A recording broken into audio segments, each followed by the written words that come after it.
Buenas noches con todos.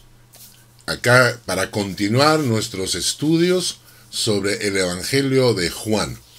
La semana pasada nos quedamos en el versículo 39. Yo quise avanzar un poco más, pero ya por falta de tiempo tuvimos que cortar el estudio. Entonces he sentido en mi corazón que continuemos y terminemos el capítulo 7 de Juan el día de hoy. Esto es empezando en el versículo 40 hasta el versículo 52. Así que abran sus Biblias en el Evangelio de Juan, en el capítulo 7, y manténganla abierta en esa página. Antes, para empezar, vamos a pedir la dirección de Dios. Señor, gracias por este tiempo, por tu palabra que está llegando a muchos corazones. Haz tu labor. Llévate tú toda la gloria. Haz tú que tu palabra penetre en los corazones y regrese a ti con el fruto para la cual tú la has enviado. Gracias, oh Dios, en el nombre de Jesús. Amén. Pues bien, la semana pasada nos quedamos en el Evangelio de Juan, como le decía. Estuvimos hablando acerca de lo que significa esa frase tan importante y tan conocida que Jesucristo les menciona. Dice: en el último gran día de la fiesta, Jesús se puso en pie y alzó la voz diciendo: si alguno tiene sed, venga a mí y beba. El que cree en mí, como dice la Escritura, de su interior correrán ríos de agua viva. Esto dijo del Espíritu que habían de recibir los que creyesen en él. Versículos 37 al 39 del capítulo 7 del Evangelio de Juan. La semana pasada nos quedamos ahí. En el versículo 40, desde el 40 hasta el 44. Vamos a leerlo todo, porque hay esta porción es muy interesante. Del versículo 40 al 44 dice: entonces algunos de la multitud, oyendo estas palabras, decían: verdaderamente este es el profeta. Y otros decían: este es el Cristo. Pero algunos decían: ¿de Galilea ha de venir el Cristo? ¿No dice la Escritura que del linaje de David y de la aldea de Belén, de donde era David, ha de venir el Cristo? Hubo entonces disensión entre la gente a causa de él. Y algunos de ellos querían prenderle, pero ninguno le echó mano. En este pasaje que acabamos de leer, hay tres grupos de personas. Tres grupos de personas. El primer grupo, son los que creen que Jesús es el profeta. No dicen un profeta, sino el profeta. El segundo grupo, es el que cree que Jesucristo es el Cristo, el Mesías. Entonces para ellos ya es el Mesías. Y el tercer grupo es los que no creen. Los que no creen por ignorancia. Y vamos a estudiar estos tres grupos de personas en sus reacciones. Vamos a leer nuevamente. Dice en el versículo 40 y 41, dice: entonces algunos de la multitud, oyendo estas palabras, decían: verdaderamente este es el profeta. Ahora, no dice un profeta, sino dicen el profeta. ¿De qué estamos hablando? Estamos hablando de un personaje que no es el Mesías. Era un personaje que el pueblo hebreo esperaba. Y esto se basa en una profecía dada por Moisés en Deuteronomio, capítulo 18. Deuteronomio, capítulo 18, versículos 15 al 19. Dice ahí: profeta de en medio de ti, de tus hermanos como yo, te levantará Jehová tu Dios. a él oiréis. Conforme a todo lo que pediste a Jehová tu Dios en Horeb el día de la asamblea, diciendo, no vuelva yo a oír la voz de Jehová mi Dios, ni vea yo más este gran fuego, para que no muera. Y Jehová me dijo, han hablado bien en lo que han dicho. Profeta le levantaré de en medio de sus hermanos, como tú. Y pondré mis palabras en su boca, y él les hablará todo lo que yo le mandare. Mas a cualquiera que no oyere mis palabras, que él hablare en mi nombre, yo le pediré cuenta. En otras palabras, la tradición judía esperaba un super profeta. Moisés es considerado como uno de los más grandes profetas del pueblo hebreo. Y el pasaje de Deuteronomio decía que Dios les iba a levantar un profeta como tú, dice, como Moisés. Entonces, el pueblo hebreo esperaba este super profeta de la magnitud, de la escala de Moisés. Y Moisés no solamente fue profeta en el sentido de que traía el mensaje para Dios, en cierta manera estaba como intermediario, recibía el mensaje de Dios y lo retransmitía al pueblo, ¿no? Entonces, un Moisés era también un liberador, era un líder, era alguien que vino a rescatar al pueblo de la esclavitud egipcia. Entonces, había la creencia de que Dios iba a mandar a un super profeta aparte del Mesías. Es decir, el super profeta tenía una función, era un ser humano, no era Dios, era un ser humano que tendría estas funciones espirituales de gran magnitud. Y lo encontramos también, por ejemplo, en Juan, en el capítulo 1, Juan 1, versículo 19 al 21. Juan 1, 19 al 21.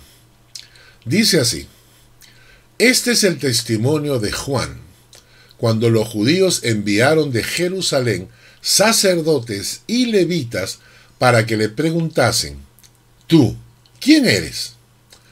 Confesó y no negó, sino confesó, yo no soy el Cristo.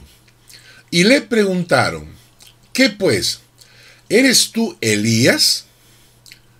Y Juan el Bautista contestó, no soy. Y miren la pregunta siguiente, ¿eres tú el profeta? Y respondió, no. En otras palabras, este super profeta que esperaba el pueblo judío, pensaron que de repente Juan el Bautista era este super profeta. Y cuando le preguntaron, él contestó, no, que no era, ¿no? Y también en Juan capítulo 6, versículos 13 al 14. Juan capítulo 6, versículos 13 al 14. Dice, esto es después de la multiplicación de los panes y los peces. Y dice, recogieron pues y llenaron 12 cestas de pedazos, que de los 5 panes de cebada sobraron a los que le habían comido. Aquellos hombres entonces, viendo la señal que Jesús había hecho, dijeron, este verdaderamente es el profeta que había de venir al mundo. Ahora, entonces estamos diciendo que el primer grupo de personas, al final de la fiesta de los tabernáculos, cuando Jesús ya se ha manifestado y les ha dicho, el que tenga sed, venga a mí y beba. El que cree en mí, de su interior correrán ríos de agua viva. Entonces, cuando Jesús ya se manifiesta al final de la fiesta de los tabernáculos, la gente entonces comienza a pensar y decir, verdaderamente, este es ese super profeta que está esperando el pueblo hebreo. Un grupo de personas pensaron así.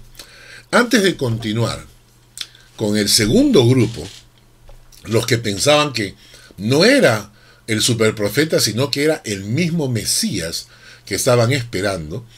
Antes de eso quiero hacer una pequeña un pequeño aparte, una pequeña reflexión. Tengamos cuidado, especialmente hoy en día, con estos súper falsos profetas modernos que han salido, según la Biblia, que han salido por el mundo para engañar y ser engañados, y cumplir así la enseñanza que dice la palabra de Dios. En Mateo 24:11, muchos falsos profetas se levantarán y engañarán a muchos. Y son tan descarados que utilizan el término profetas. Algunos prefieren utilizar el término apóstol. Pero estos son tan descarados que están utilizando el mismo término, profeta, justo cuando la Biblia dice que en los últimos tiempos aparecerán muchos falsos profetas. Y me refiero a toda esta gente, todos estafadores que vienen diciendo que tienen cierto tipo de conexión con Dios, cierto tipo de poder, que Dios les revela cosas y que no se cumplen. En el caso, por ejemplo, de Ronnie Chávez, que tiene su horóscopo evangélico que cada año sale y menciona que este año va a haber un derramamiento del Espíritu en tales países y van a ocurrir tales cosas y no se cumplen. O por ejemplo, cuando estuvo en Chile y pronosticó para Chile 4 años de gran prosperidad, y han sido históricamente los 4 años de mayor desastre financiero para Chile. Pero él profetizó 4 años de una prosperidad como nunca antes habían de tener, y no se cumplió, les engañó. O por ejemplo este tal Guillermo Maldonado, que sale con sus profecías incumplidas. La presidenta, van a elegir una presidenta en Ecuador que no la eligieron, y ahora que sale con descarada sinvergüencería para reclamar y decir que están cerrando y el coronavirus y todo esto, que él declara que lo encierra, y al mismo tiempo cierra su iglesia para que no se contamine la gente. Entonces todos estos superprofetas, estafadores, engañadores que han salido por el mundo, debemos tener cuidado. Para que ustedes sepan, según la Biblia, qué hay que hacer. Según la Biblia, cuando un superprofeta aparece y no se cumple sus profecías. Deuteronomio 18, desde el 18 al 22. Lo vamos a leer. El profeta que tuviera la presunción de hablar en mi nombre. Noten eso, ¿eh? El profeta que tuviera la presunción de hablar palabra en mi nombre, a quien yo no le haya mandado hablar, o que hablar en nombre de dioses ajenos, el tal profeta morirá. La enseñanza es cuando uno viene y utiliza el nombre de Dios en vano. Dios me ha dicho y Dios no ha hablado. Versículo 21. Si dijeres en tu corazón, ¿cómo conoceremos la palabra que Jehová no ha hablado? Si el profeta hablare en nombre de Jehová y no se cumpliere lo que dijo, ni aconteciere, es palabra que Jehová no ha hablado. Con presunción la habló el tal profeta, no tengas temor de él. Y lo menciono. Toda esta gente del movimiento profético, que comenzaron a utilizar los términos de apóstol y profetas, y que venían con mensajes y con revelaciones, y no se cumplen, y no se cumplieron, y no se cumplirán. ¿Por qué? Porque son falsos profetas, son todos cortados con la misma tijera. Si usted pertenece a una de estas iglesias, huya, escape por su vida, como decía este hermano David Wilkerson, escape por su vida. Si usted está en una iglesia y escucha, ahí viene el apóstol, o tenemos como invitado al profeta tal, o con nosotros el ungido de Jehová, salga de esas iglesias. No son iglesias que estén llevándole un mensaje sano. Busque una iglesia donde usted pueda edificarse sanamente. Esto como una pequeña apéndice, porque como estábamos hablando de que habían personas que decían que Jesucristo era el superprofeta que estaban esperando el pueblo hebreo, bueno, se me ocurrió dar una pequeña aclaración para dejar en claro la situación de algunos pastores que no estamos de acuerdo con este ministerio de superprofetas modernos. Ahora bien, nos vamos al segundo grupo. Estamos en Juan capítulo 7 y en el versículo 40-41 dice: entonces algunos de la multitud, oyendo estas palabras, decían: verdaderamente este es el profeta, el grupo número 1. Y luego dice: otros decían: este es el Cristo. Entonces hay un segundo grupo de personas en esta fiesta del tabernáculo que ya están considerando la posibilidad de que Jesucristo fuera el Mesías. La palabra el Mesías en hebreo, ¿no?, es Messiah, ¿no? Entonces, en la palabra en griego es el Christus. Repito, la palabra para el Mesías en hebreo es la misma palabra en griego que se traduce como el Cristo. Entonces, cuando tú estás diciendo Jesús el Mesías, estás diciendo Jesús Cristo, ¿ya? Es lo mismo. Y la palabra significa el ungido. ¿Qué quiere decir eso? Que solamente habían tres personas que llevaban la unción: los reyes, los sacerdotes y los profetas.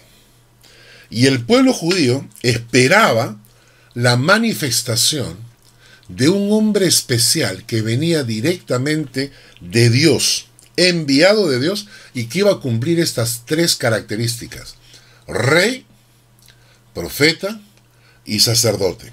Y este es el anhelo que mantenía unido al pueblo hebreo después de tantas vicisitudes que tuvieron que pasar, después de tantos problemas, porque ellos van a tener que enfrentar la esclavitud con el imperio babilónico, luego tienen que enfrentarse al imperio medo-persa, después con el greco-macedonio, después con el greco-romano, y en ninguna de estas épocas el pueblo volvió a ser una potencia como fue con el rey David. Y siempre estuvieron sometidos durante todo ese tiempo. Y lo que mantenía al pueblo judío despierto, anhelante, era que iba a venir un rey que los iba a liberar. Y ese rey era su Mesías, el Cristo, el rey de la liberación, para volver a ser de Israel una potencia. Y ellos esperaban un rey político-militar. No imaginaban que era un rey eterno, un rey espiritual, un rey que venía a traer palabra de vida eterna. No lo imaginaban así. Imaginaban que tenía que ser un político. Por eso es que muchos fariseos no aceptaban a Jesucristo, porque ellos esperaban un líder político, militar, que liberara al pueblo de Israel de la esclavitud, en este caso romana. Entonces ellos rechazaban la idea de un rey sufriente, un rey pobre, un rey humilde. Rechazaban esa idea y por eso no aceptaban que Jesús pudiese ser el Mesías. El texto que aparece en Isaías 9, del 6 al 7, es el texto que acompañaba la esperanza de este Mesías. Porque un niño nos es nacido, hijo nos es dado, y el principado sobre su hombro, y se llamará su nombre admirable, consejero, Dios fuerte, Padre eterno, príncipe de paz. Dios, Padre, príncipe de paz. Lo dilatado de su imperio y la paz no tendrá límite sobre el trono de David y sobre su reino, disponiéndolo y confirmándolo en juicio y en justicia desde ahora y para siempre. El celo de Jehová de los ejércitos hará esto. Entonces, este es el segundo grupo de personas que estaban viéndolo a Jesús y decían: no, este no es el profeta, este es el Cristo, este es el Mesías. ¿De acuerdo? Para este entonces ya, se imaginan, los fariseos, los sacerdotes, los judíos, ya estaban con los pelos de punta, porque ya la gente comenzaba a reconocer a Jesucristo como el enviado de Dios. Y esto para ellos era el final de su dictadura religiosa, porque Jesucristo iba a imponer una nueva ley. Entonces están pero con la cabeza revuelta. ¿Cómo hacemos para matarlo? Dicen, ¿no? Pero lo más interesante es que hay un tercer grupo. Voy a repetir. El primer grupo piensan que es el profeta. El segundo grupo ya piensan que es el Cristo. Pero hay un tercer grupo de personas que son los incrédulos. Y me encanta esta parte. Miren, dice el versículo 41 y 42. Otros decían, este es el Cristo, pero algunos decían, ¿de Galilea ha de venir el Cristo? ¿No dice la Escritura que del linaje de David y de la aldea de Belén, de donde era David, ha de venir el Cristo? Repito el versículo 42. ¿No dice la Escritura que del linaje de David y de la aldea de Belén, de donde era David, ha de venir el Cristo? Este grupo es el más interesante, porque este grupo tiene dudas de que Jesucristo fuese el Mesías, pero dudas producto de su propia ignorancia. Porque aunque conocían las profecías, porque las mencionan, dicen, ¿no dice la Escritura que del linaje de David y de la aldea de Belén, de donde era David, ha de venir el Cristo? O sea, ellos conocían la profecía bíblica. Ellos conocían que Jesucristo tenía que nacer en Belén y reconocían que tenía que descender de David. Interesante.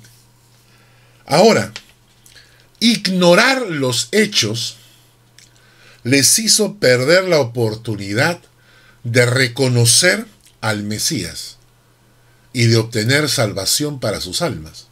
O sea, en este momento, ellos tienen delante al Mesías. Y ellos dicen, yo lo podría reconocer si es que hubiese nacido en Belén y fuese descendiente de David. Y lo era. Jesucristo era descendiente de David y había nacido en Belén. Ellos pensaban que como se había criado en Galilea, en Nazaret, que era de ahí, pero por ignorancia no sabían, no se habían informado, y por su propia ignorancia perdieron su oportunidad. ¿Qué hubiese pasado si alguien les hubiera dicho, sí, pero aguanta, nació en Belén? Yo sé que nació en Belén, y yo sé que tanto José como María tienen descendencia de David. Entonces, quizás esto habría cambiado completamente el panorama, pero lo cierto es que erramos por ignorantes. Ese texto bíblico que todos conocemos en Marcos 12:24, que dice, entonces respondiendo Jesús les dijo, ¿no erráis por esto, porque ignoráis las Escrituras y el poder de Dios? ¿No erráis por esto? ¿Cuántas personas, y esto para mí es impresionante, cuántas personas discuten sobre la Biblia y jamás la han abierto? Quizás han escuchado algunos comentarios, quizás en la iglesia. A veces se me acercan y me dicen cosas y me lo afirman con toda seguridad y me dicen, en la Biblia dice, a Dios rogando y con el mazo dando. No, eso no existe en la Biblia, ese es un pensamiento popular. Hay muchos pensamientos populares y la gente afirma, no, está en la Biblia, ¿no? Y recibimos tanta mala información a veces, o tanta información distorsionada de las cosas de Dios, y la verdad es que nos la creemos. Nos creemos toda esa información. ¿Por qué? Porque tenemos ignorancia de la Biblia. En fútbol, en política y en religión, todos nos creemos sabios. Yo te invito, a ti que estás escuchando, a estudiar la Biblia con disciplina, con responsabilidad. Aprende a estudiar la palabra y infórmate. Quizás hayan muchas cosas que tú crees que no están en la Biblia. Y de repente descubres cosas en la Biblia que van a ser importantes para tu salvación. Yo te invito a estudiar la palabra porque la Biblia es un libro que debería ser estudiado por cada persona en esta tierra. Y te voy a mencionar por qué. Porque la Biblia es un libro único, absolutamente único. Y te voy a dar algunas razones. En primer lugar, es un libro único en su continuidad. Escrito durante 1600 años, más o menos 60 generaciones, 40 autores diferentes que van desde pastores hasta reyes, médicos, coperos, militares, cobradores de impuestos, o sea, personas de todos los rangos sociales, en situaciones de lo más extrañas. Moisés escribió en el desierto, Jeremías en una celda, Pablo dentro de los muros de una prisión, Lucas mientras viajaba, en 3 continentes diferentes, en diferentes estados de ánimo, en 3 idiomas distintos. Y cuando te lees un libro de este tipo y dices, Dios mío, esto debería ser un caos, escrito por 40 autores durante 1600 años, durante 60 generaciones, esto debería ser un caos. Y de repente lees la Biblia y te das cuenta que tienen un solo pensamiento, una línea de pensamiento, la salvación y la redención de los hombres. Empecemos solamente con Génesis. Cuando en Génesis se nos relata que el hombre pierde acceso al árbol de la vida, y en Apocalipsis, en el último capítulo de la Biblia, nos mencionan que el hombre recupera su acceso al árbol de la vida. Lo que perdimos en Génesis se recupera en Apocalipsis. La continuidad de la Biblia hace que la Biblia sea un libro único, absolutamente único. Único en su circulación. Es el único libro que ha sido traducido a todos los idiomas y la mayor cantidad de dialectos conocidos. No hay ningún libro que se compare a este. Ninguno. El único libro traducido a todos los idiomas y a muchísimos dialectos es la Biblia. Pero aparte de eso, la distribución de la Biblia. Te voy a contar algo. En un libro, en los libros de Harry Potter, toda la secuencia de Harry Potter, en total vendieron 400 millones de copias. Se volvió millonaria la tía que escribió Harry Potter. 400 millones de copias. Este libro de Harry, la serie, porque son varios libros, ocupan el 3er lugar en ventas a través de la historia. Recuerda el número que te estoy diciendo. 400 millones de copias. El libro, el que está en segundo lugar, es el libro Mensajes del Trabajo de Mao Zedong durante la Revolución Roja, que mandó imprimir 820 millones de copias para ser distribuidos gratuitamente entre su pueblo. El pueblo chino, que son más de 1000 y tantos millones, y Mao Zedong no vendieron esos libros no se vendieron, se imprimieron a la fuerza y se distribuyeron en forma gratuita. 820 millones. Entonces, en realidad la gente dice no deberíamos considerarlo porque fue un libro impreso a la fuerza, a costa del dinero del gobierno y distribuido en forma gratuita a la fuerza, entonces no debería considerarse en las estadísticas. Pero en fin, vamos a tomarlo. Harry Potter, 400 millones de copias. Mao Zedong, con el libro rojo, o Mensajes del Trabajo, 820 millones de copias. La Biblia, escucharon, la Biblia. No hablamos de 400 millones, ni de 800 millones. La Biblia, 3.900 millones de copias.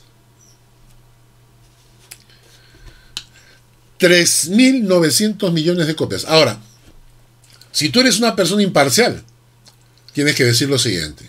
Un momento. Los libros más vendidos, vale la pena leerlos. Yo debería leerme quizás los libros de Harry Potter Hay otros libros más que vale la pena mencionar.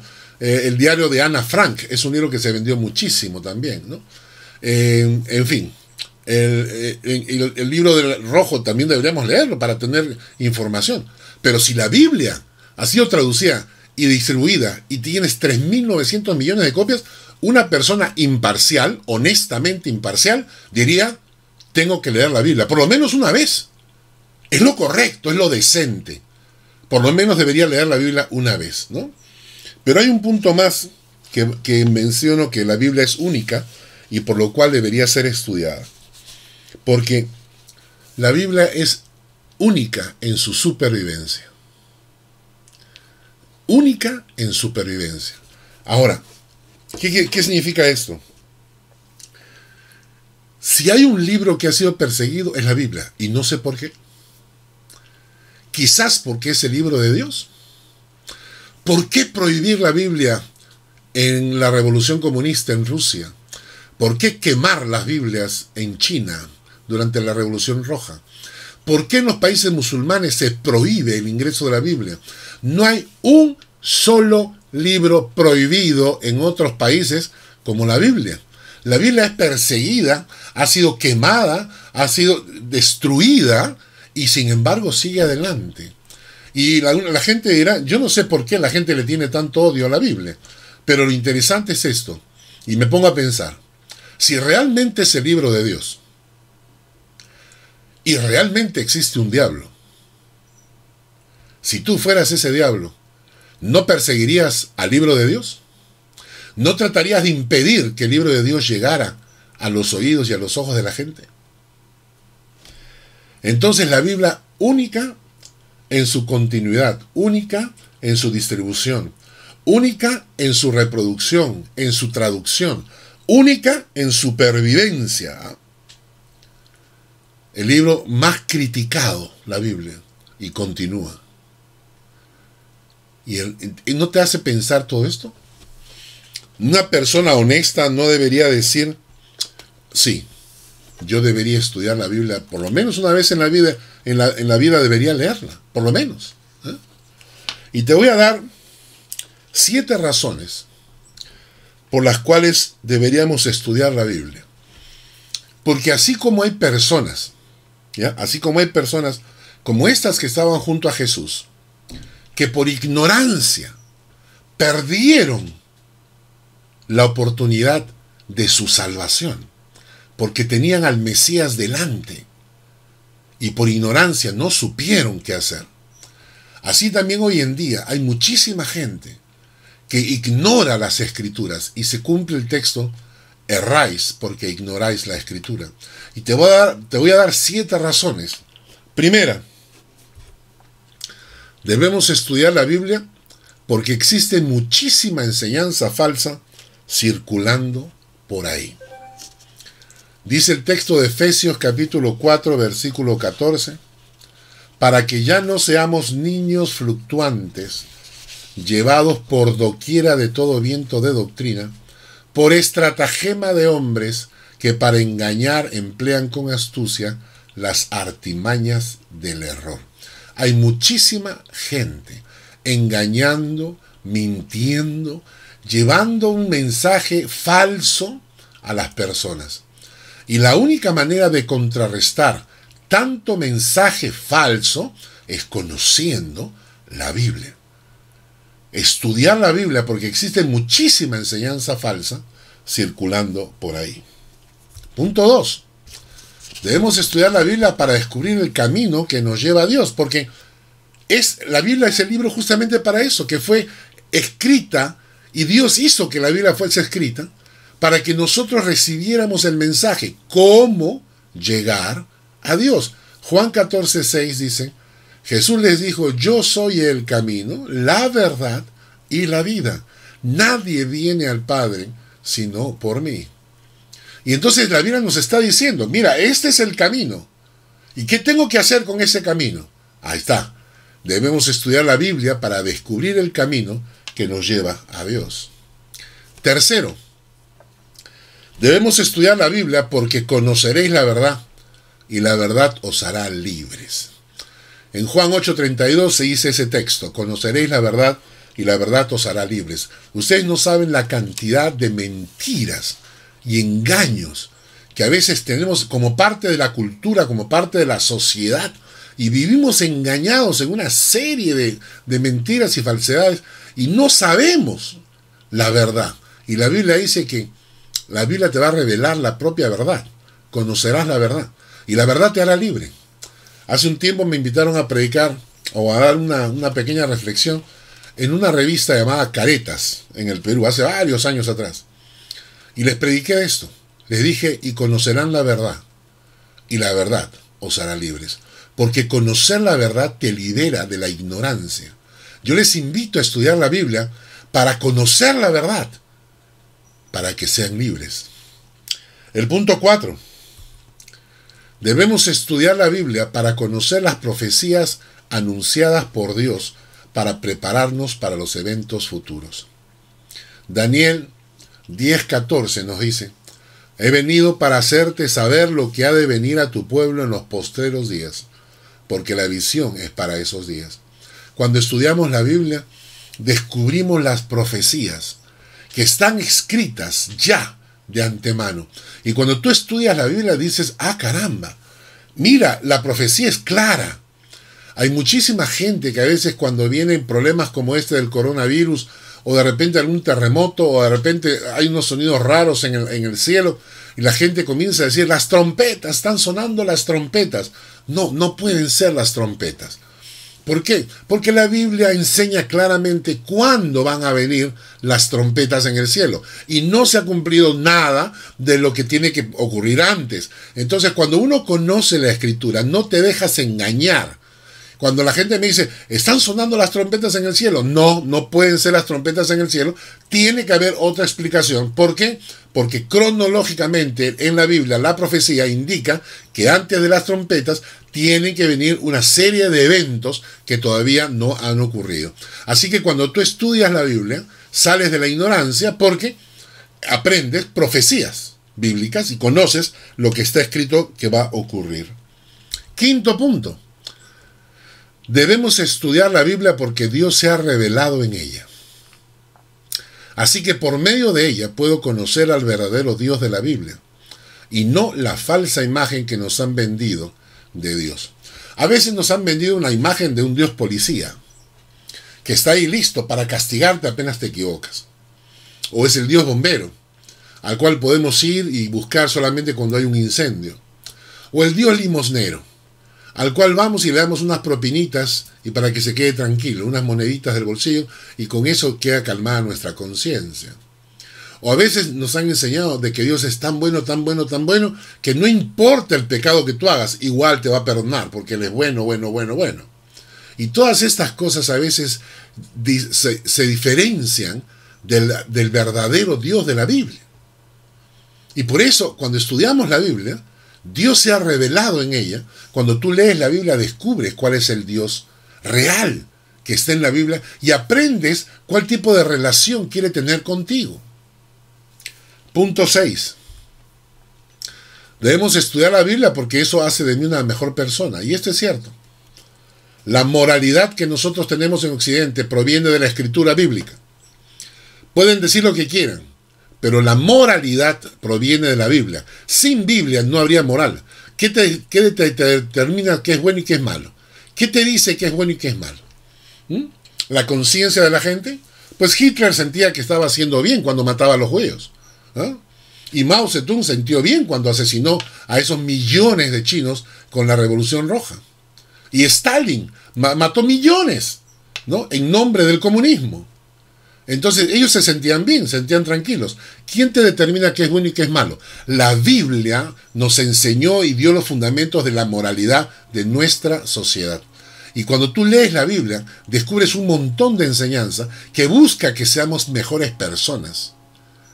Por eso debemos estudiar la Biblia, porque eso hace de mí una mejor persona. Y el séptimo punto. Debemos estudiar la Biblia porque es tiempo de alimentar el alma y no solamente el cuerpo. Lucas 4:4 dice que Jesucristo respondiendo le dijo: escrito está, no solo de pan vivirá el hombre, sino de toda palabra de Dios, toda palabra que sale de la boca de Dios. Nosotros estamos en una sociedad tan materialista y nuestros corazones, nuestras almas necesitan de la voz de Dios. Y no lo entendemos, sentimos un vacío, nos sentimos como desorientados, que me falta algo, que el dinero no llena, y lo que falta en realidad es palabra de Dios a nuestro corazón. Jesucristo dijo estas palabras, no las dijo ningún apóstol, nadie. Jesucristo dijo, no solo de pan vivirá el hombre, sino de toda palabra que sale de la boca de Dios. Y por eso necesitamos alimentar el alma, no solamente el cuerpo. Por todas estas razones, deberíamos estudiar la Biblia. ¿Y sabes por qué? Porque eso nos saca de la ignorancia de las cosas de Dios. Y no vaya a ser que por nuestra ignorancia nos estemos perdiendo el camino de salvación. Ese tercer grupo de personas, unos dijeron que era profeta, otros dijeron es el Cristo, y los otros terceros perdieron su oportunidad por ignorar que Jesús había nacido en Belén y que era descendiente de David. Y no vaya a ser que nosotros, que tú, que yo, perdamos alguna oportunidad de salvación por ignorar la verdad de Dios escrita en su palabra. Te invito a estudiar la Biblia. Te invito a estudiar la Biblia. Sigue estos estudios. Puedes ir a nuestra página en el YouTube o en el Facebook y vas a encontrar toda una serie de estudios bíblicos que hemos dado en el pasado.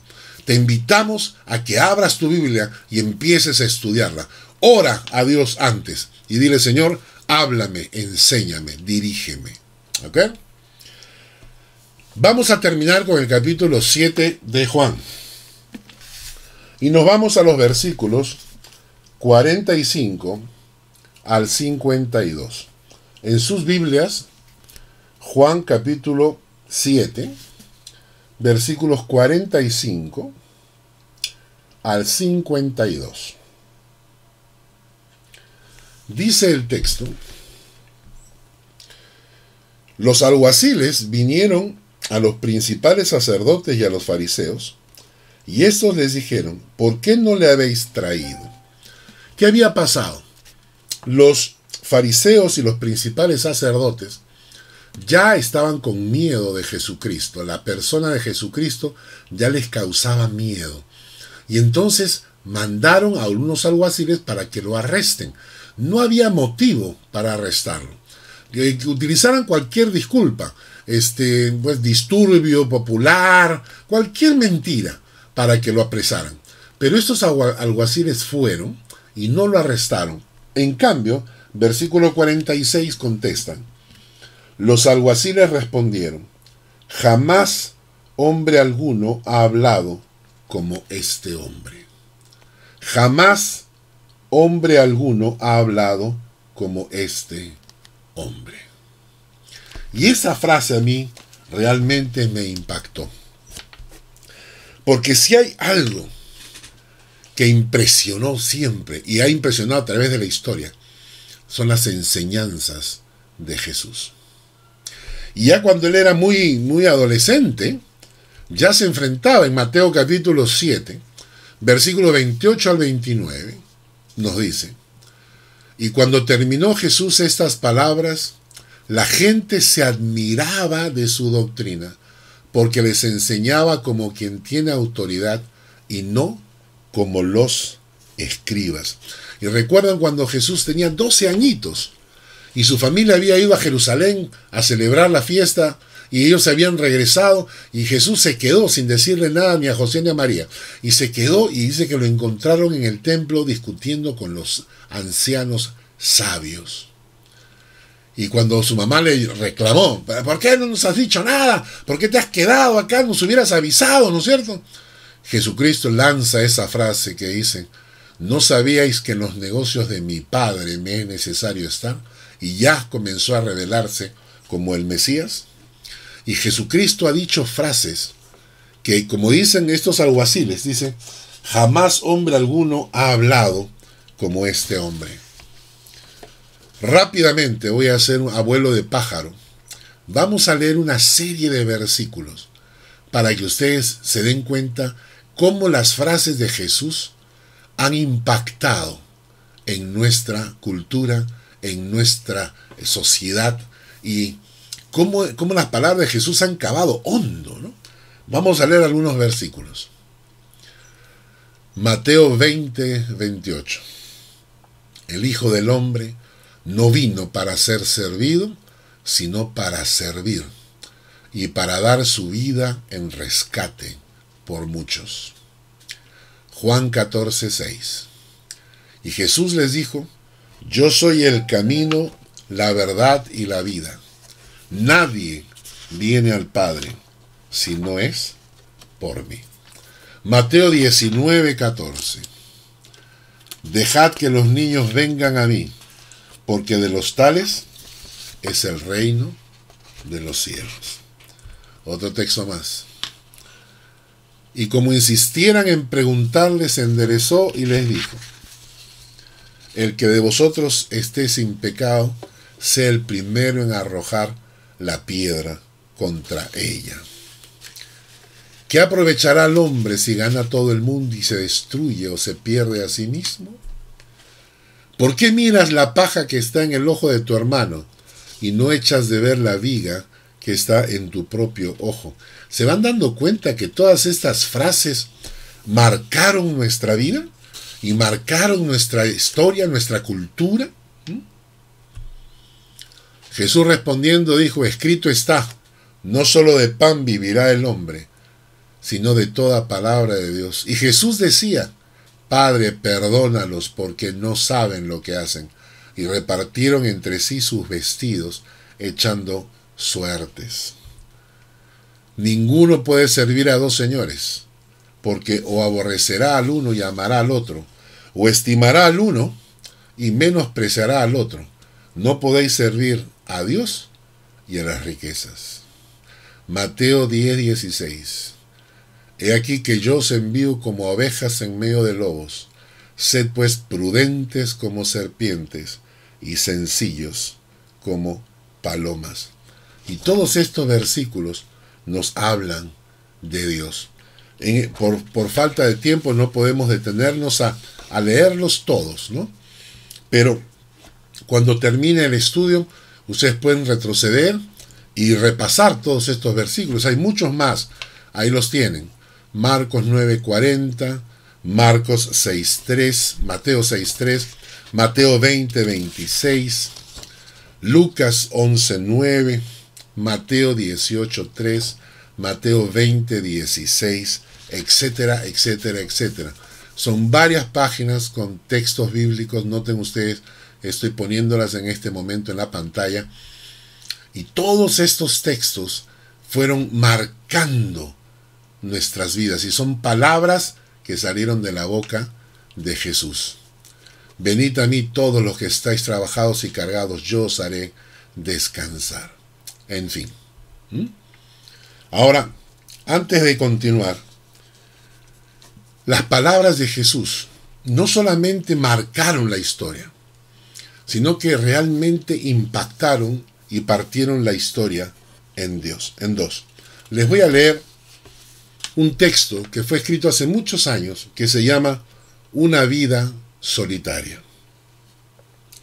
Nació en una oscura aldea, hijo de una campesina. Se crió en otra pequeña aldea, donde trabajó de carpintero hasta los 30 años. Y después, durante 3 años, fue un predicador itinerante. Nunca escribió un libro, nunca tuvo un cargo público, nunca formó una familia ni fue dueño de una casa, nunca fue a la universidad, nunca visitó una gran ciudad, nunca viajó lejos. No hizo ninguna de las cosas que ordinariamente son asociadas con la grandeza. No tuvo otra carta de presentación que sí mismo. Tenía solo 33 años cuando la marca de la opinión pública se volcó contra él. Sus amigos lo abandonaron. Fue entregado a sus enemigos, que se burlaron de él y lo sometieron a un juicio falso. Fue clavado en una cruz entre 2 ladrones. Y mientras moría, sus verdugos sortearon entre sí su túnica, su única posesión en esta tierra. Una vez muerto, fue enterrado en una tumba prestada, gracias a la compasión de un amigo. Y ahora lo interesante. Han pasado 19 siglos y todavía sigue siendo la figura central de la raza humana. Todos los ejércitos que han marchado, todas las armadas que han navegado, todos los parlamentos que se han sentado a discutir y todos los reyes que han reinado puestos juntos no han afectado la vida del hombre tanto como esta sola vida solitaria. Este es Jesucristo. Yo te pido que te hagas esta pregunta. No es correcto, si tienes un pensamiento imparcial, no es correcto estudiar a un personaje como Jesucristo. No es de personas inteligentes leer un libro como la Biblia, que es un libro único, y estudiar a un personaje como Jesucristo, que es único también. Es lo correcto, es lo inteligente. Y yo les invito a estudiar la Biblia y a estudiar las frases que Jesucristo dijo, porque esas frases pueden cambiar tu corazón. Vamos a terminar el capítulo 7 de Juan, diciendo en el versículo 47, entonces los fariseos les respondieron, ¿también vosotros habéis sido engañados? ¿Acaso ha creído en él alguno de los fariseos, alguno de los gobernantes o de los fariseos? Mas esta gente que no sabe la ley, maldita es.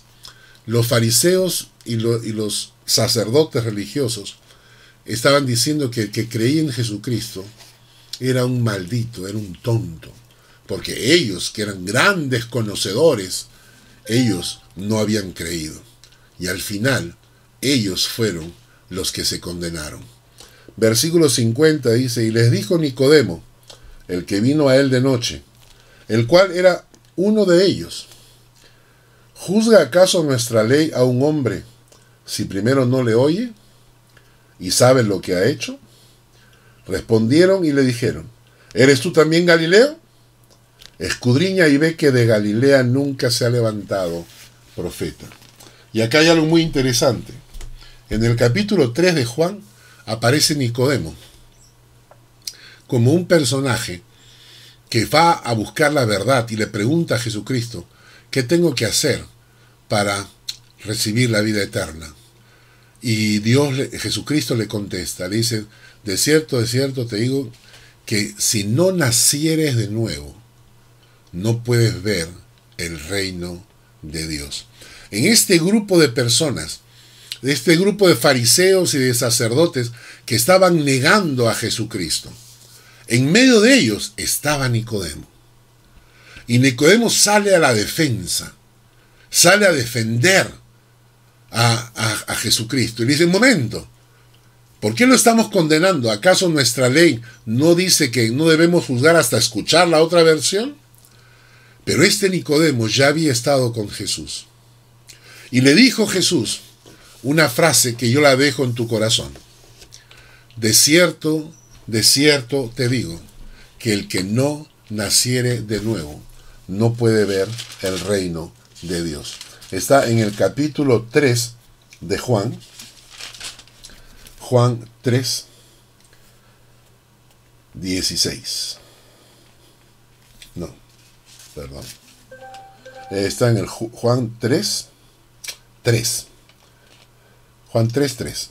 Respondiendo Jesús y le dijo, de cierto te digo, que el que no naciere de nuevo no puede ver el reino de Dios. Y en el versículo 16 le dice, porque de tal manera amó Dios al mundo, que ha dado a su Hijo unigénito, para que todo aquel que en él crea no se pierda, mas tenga la vida eterna.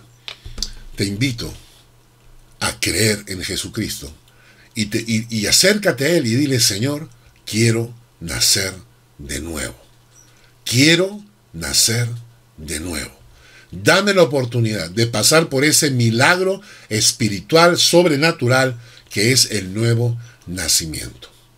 Que Dios les bendiga con esta palabra que hemos estudiado el día de hoy. Vamos a orar un momento y dejamos en las manos de Dios que su palabra penetre en nuestro corazón. Gracias, Señor, por esta palabra y por esta enseñanza. Así como hay gente que pensaba que eras el profeta, otros descubrieron que eras el Cristo. Y otros por ignorancia no descubrieron el camino de salvación. Yo te pido que a todas las personas que hemos compartido el mensaje el día de hoy, que han estado escuchando este mensaje, que abra sus corazones para estudiar tu palabra, para buscar en tu palabra la verdad, y que tu Espíritu Santo los guíe a la verdad. Gracias, oh Dios, permítenos a nosotros como Nicodemo defenderte en los momentos que tienes que ser defendido. Si nos has llevado a ese lugar es para que seamos en defensa de ti. Padre, gracias otra vez. Bendícenos en el nombre de Jesús. Amén y amén. Que Dios les bendiga y les guarde.